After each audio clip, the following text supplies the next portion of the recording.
తెలుగు రాష్ట్రాల్లో ఇప్పుడు ఒక ఇంపార్టెంట్ ఘట్టం అమరావతి.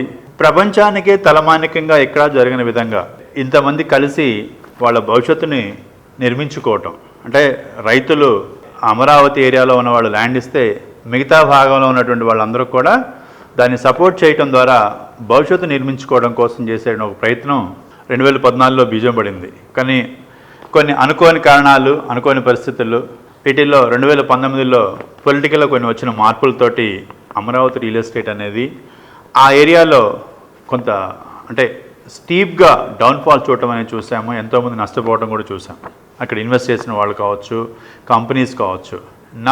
మరి ఇప్పుడు మంచి రోజులు వచ్చాయి అమరావతికి. ఒక ఇన్వెస్ట్మెంట్ బ్యాంకింగ్ సైడ్ నుంచి చూస్తే నేను ఎలా చూస్తానంటే దీన్ని ఒక వి కర్వ్ డెవలప్మెంట్ అంటాం. వి అంటే 2014లో పీక్స్కి వెళ్ళింది, బాటమ్ అయిపోయి మళ్ళా 2024లో న్యూ గవర్నమెంట్ వచ్చిన తర్వాత మళ్ళా అదే స్టేజ్కి వచ్చింది. సో ఇవాళ అమరావతికి సంబంధించి ఎలాంటి మార్పులు జరిగాయి, ఏం జరుగుతున్నాయి, ఎలాంటి అవకాశాలు ఉన్నాయి తెలుసుకునే ప్రయత్నం చేద్దాం. సో అవర్ స్పెషల్ రిపోర్ట్ ఏం చేస్తుందంటే డ్రామాటిక్గా ట్రాన్స్ఫర్మేషన్ ఏం జరిగింది మొత్తం కూడా ఇన్వెస్టర్స్కి ఏంటి, రెసిడెంట్స్కి ఏంటి చెప్దాం. సో హిస్టారికల్గా అమరావతి ఎలా మొదలైందో చూద్దాం ఒకసారి.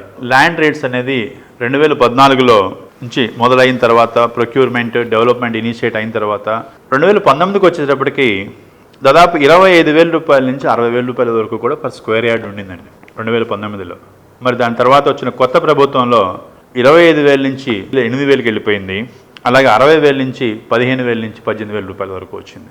ఈజ్ ఆల్ యావరేజ్ ప్రైజింగ్, అందరూ విట్నెస్ చేసినటువంటివి. అంటే ఇంత భయంకరమైన డ్రాప్ అంటే టూ థర్డ్స్ డ్రాప్ చూసాం.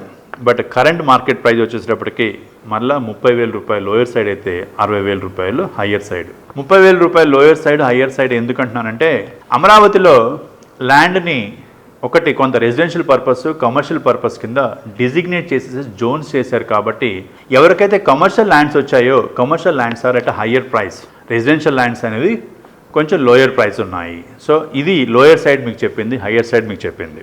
ఈ కొత్త గవర్నమెంట్ వచ్చిన తర్వాత ఆల్మోస్ట్ 100% అప్రిషియేషన్ చూసాం. సో దీన్నే ఇండస్ట్రీలో బ్యాంకింగ్ సైడ్ నుంచి ఎలా చూసాం, వీక్ గ్రోత్ అంటే ఇన్వెస్ట్మెంట్స్లో ఎలా గ్రోత్ అంటే ఒక్కసారి ఫాల్ అయిపోయి ఆ ఫాల్ నుంచి 5 ఏళ్ల టైం. బేసిక్గా మార్కెట్స్ అనేవి ట్రెండ్స్ ఎకానమీస్లో రిసెషన్ అంటాము, లేకపోతే గ్రోత్ ఫేజ్ అంటాము. సో రిసెషన్ అంటే ఒక సైకిల్ టైం అనేది ఏదైతే ఉంటుందో 3 to 5 years ఒక సైకిల్ టైం పడుతుంది. సో అలాగే ఒక పొలిటికల్ పార్టీ రూల్ చేసిన తర్వాత ఒక 5 years కాలంలో గ్రోత్ చూశారు. Next equally amount of time frame 5 yearsలో ఫాల్ చూశారు. మరలా అగైన్ గ్రోత్ చూస్తున్నారు. కాబట్టి ఒక వి కర్వ్ రికవరీ అంటాం దీన్నే. మరి మార్కెట్లో ఏం జరుగుతుంది? ప్రైస్ పాయింట్స్ పెరిగాయి అనుకున్నాము, హోప్స్ పెరిగాయి మార్కెట్స్ కొత్త గవర్నమెంట్ పైన. అయితే మార్కెట్ డైనమిక్స్ అనేవి కొంచెం ట్రాన్సాక్షన్స్ అయితే చాలా తక్కువగానే జరుగుతున్నాయి ఇప్పటికి కూడా.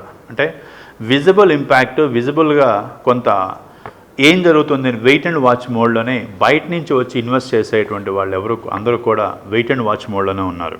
ఇన్వెస్ట్మెంట్స్ చేసే వాళ్ళకి స్ట్రాంగ్ ఇంట్రెస్ట్ ఉన్నప్పటికీ కూడా మళ్ళా పాత ప్రభుత్వం వస్తే ఏమవుతుంది అనే ఒక భయంతో ఇన్వెస్టర్స్ కావచ్చు, లేకపోతే బిజినెస్ హౌసెస్ కావచ్చు, అందరూ కూడా వెయిట్ అండ్ వాచ్తో ఉంటే గవర్నమెంట్ అండ్ లీడర్షిప్ ఏం చేస్తుందంటే they are travelling around the world, they are doing the road shows, they are convincing the businesses and they are trying to bring everybody and establish their business in Amaravati. They are assuring that.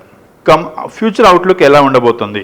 So ఈ growth ఎలా మొదలవుతుంది అని చూస్తే growth ఎప్పుడు కూడా మనం ఇప్పటివరకు మాట్లాడుకున్న దాంట్లో ఎక్కడెక్కడైతే ఇన్ఫ్రాస్ట్రక్చర్ ఉందో, ఎక్కడెక్కడైతే గవర్నమెంట్ స్పెండింగ్ ఉందో, ఎక్కడెక్కడైతే ఇన్స్టిట్యూషన్స్ ఉన్నాయో, కమర్షియల్ స్పేసెస్ ఉన్నాయో అక్కడ రెసిడెన్షియల్కి గ్రోత్ రేట్ ఉందన్నాం, మాట్లాడుకున్నాం.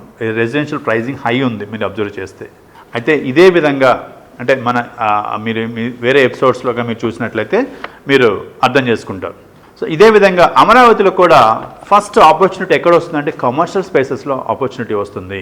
హౌసింగ్ ఎక్కడ వస్తుందంటే ఎక్కడెక్కడైతే ఇన్స్టిట్యూషన్స్ డెవలప్ అవుతున్నాయో అక్కడ ఆపర్చునిటీ వస్తుంది. సో ఎఫోర్డబుల్ హౌసింగ్ కూడా going to take play major role. అంటే ఈ డెవలప్మెంట్స్ వచ్చేటువంటి ఏరియాస్ ఏవైతే ఉన్నాయో మీరు ఇన్వెస్ట్మెంట్ చేయాలనుకున్నట్లయితే మీరు హాస్పిటల్స్ కావచ్చు, ఎడ్యుకేషన్ ఇన్స్టిట్యూషన్స్ కావచ్చు, ఆ ఏరియాస్లో ఒక ఇన్వెస్ట్మెంట్ ఆపర్చునిటీ అనేది మీకు కనపడుతుంది. అలాగే గవర్నమెంట్ ఏం చేస్తుంది, కొన్ని ఇన్ఫ్రాస్ట్రక్చర్ జోన్స్ డెవలప్ చేస్తుంది అండ్ కమర్షియల్ డిస్ట్రిక్ట్స్ కూడా డెవలప్ చేస్తుంది అక్కడ. సో ఈ ఏరియాస్కి దగ్గరలో కన్నా మీరు ఇన్వెస్ట్ చేసుకున్నట్లయితే మీ ఇన్వెస్ట్మెంట్కి బాగుంటుంది, ఫ్యూచర్ గ్రోత్ ఉంటుంది.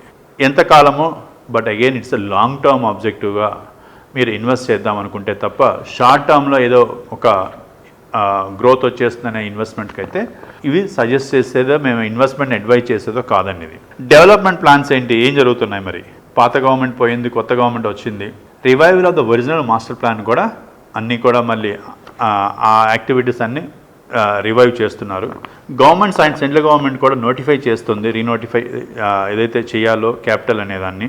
అండ్ ఆల్రెడీ ఫండింగ్ కూడా ఇచ్చారు. వరల్డ్ బ్యాంక్ కూడా దే స్టార్టెడ్ కండక్టింగ్ 15,000 కోట్ల రూపాయల వరకు కూడా ఇన్వెస్ట్ చేయడం ద్వారా క్యాపిటల్ బిల్డ్ చేద్దాము, ఫ్యూచర్ బిల్డ్ చేద్దాం అనే విధంగా ప్రపంచ దేశాలు కూడా ముందుకొచ్చి ఇక్కడ డబ్బులు పెట్టి ఇక్కడ ఉన్నటువంటి ప్రజలు, ఇక్కడ ఉన్నటువంటి వాళ్ళ శక్తిపైన నమ్మకంతో డబ్బులు పెడుతున్నారు ప్రపంచం అంతా కూడా అనేది మనం అబ్జర్వ్ చేయొచ్చు. And integration of government institutions, smart city features. Smart city కూడా గవర్నమెంట్ ఇప్పుడు కొత్తగా ఎవ్రీథింగ్, అంటే ఎంత గొప్పగా ప్లానింగ్ ఉంది అంటే అండర్ గ్రౌండ్లోనే ఎవ్రీథింగ్, టెక్నాలజీ దగ్గర నుంచి, ఇది ఇంటర్నెట్ కేబుల్సో లేకపోతే టెలివిజన్ ఛానల్సో లేకపోతే మీరు ఏ కేబులింగ్ చేయాలన్నా కూడా రోడ్డు పైన కనిపించకుండా అండర్ గ్రౌండ్లో కొత్త సిటీని ఈ 5 ఏళ్ళు నష్టపోయినప్పటికీ కూడా లాస్ట్ 5 ఏళ్ల కంటే ఈ 5 ఏళ్లలో ఏం జరుగుతుందో కూడా చెప్తాం మీకు. ఏఐలో కొత్త పుంతలు తగ్గుతుంది. ఏఐని ఈ వచ్చిన టెక్నాలజీని ఈ 5 ఏళ్ళు నష్టపోయిన దానికి కంటే కూడా ఎక్కువ అవకాశాలను ఇస్తుందేమో నాకైతే అనిపిస్తుంది, నేను బిలీవ్ చేస్తున్నాను. ఎందుకంటే అక్కడ ఉన్న లీడర్షిప్ చంద్రబాబు నాయుడు గారు 2014 నుంచి 2019 కంటిన్యూ చేసి 19 నుంచి ఇదే కనుక కంటిన్యూ అయినట్టయితే అప్పటి ప్లాన్ ప్రకారం అలానే చేసుకుని పోయి ఉండేవారు. కానీ వాళ్ళు 2024లో మళ్ళీ రీవర్క్ చేసుకుంటూ ఇప్పుడు ఏఐ అనేది ఇట్ స్పీక్ ఈ టెక్నాలజీని అలాగే డ్రోన్స్ని అన్నిటిని కూడా దాంట్లో భాగం చేసుకుంటూ మరి ఎలా ఉపయోగపడుతుందని మీకు అందరికీ క్వశ్చన్ రావచ్చు. న్యూ బిల్డింగ్లో, న్యూ కన్స్ట్రక్షన్లో ప్రతి దగ్గర కూడా వాళ్ళు ఏఐని వాడతారు.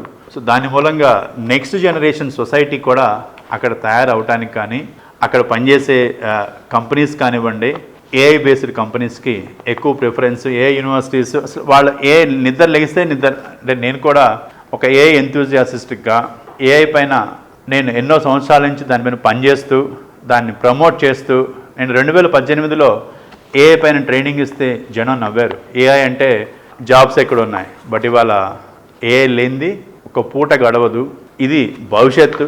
టెక్నాలజీని వాడుకుంటూ మ్యాక్సిమం యూటిలైజేషన్ చేసుకుంటూ రెట్టించిన ఉత్సాహంతో, ఒకప్పుడు చంద్రబాబు నాయుడు గారు ఒక్కళ్ళు వెళ్తే ఇవాళ ఆయనకి తోడు ఆయన కొడుకు కూడా అంతే స్ట్రాంగ్గా ఎమర్జ్ అయ్యి ఇవాళ ఇద్దరు ప్రపంచం అంతా కూడా తిరిగి పనిచేస్తున్నారు. సో ఒక లీడరు 2 లీడర్లు అయ్యారు ఇవాళ.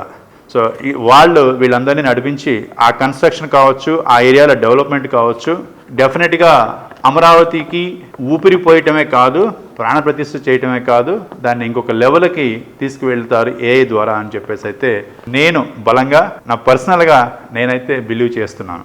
సరే, ఇన్వెస్టర్స్కి లాంగ్ టర్మ్ హరైజాన్ మీరు ఇంట్రెస్ట్ ఉంటే ఇన్వెస్ట్ చేసుకోండి.